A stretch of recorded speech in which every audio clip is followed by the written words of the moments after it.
মিয়ানমারে ৭.৭ মাত্রার এক শক্তিশালী ভূমিকম্প আঘাত হেনেছে।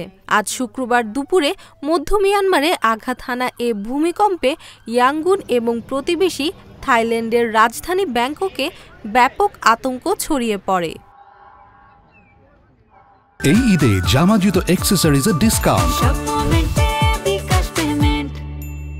আতঙ্কিত হয়ে বহু মানুষ ভবন থেকে বেরিয়ে এসেছেন বলে প্রত্যক্ষদর্শীরা জানিয়েছেন। তবে এতে উভয় দেশে কী পরিমাণ ক্ষয়ক্ষতি হয়েছে কিংবা এতে হতাহতের ঘটনা ঘটেছে কিনা তা তাৎক্ষণিকভাবে নিশ্চিত হওয়া যায়নি।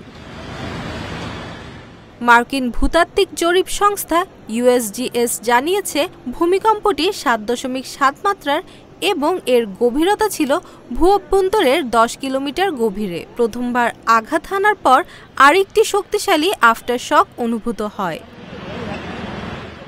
USGS অনুসারে ভূমিকম্পের কেন্দ্রস্থল ছিল মান্দালয় শহর থেকে প্রায় ১৭.২ কিলোমিটার দূরে, যার জনসংখ্যা প্রায় ১২ লাখের মতো।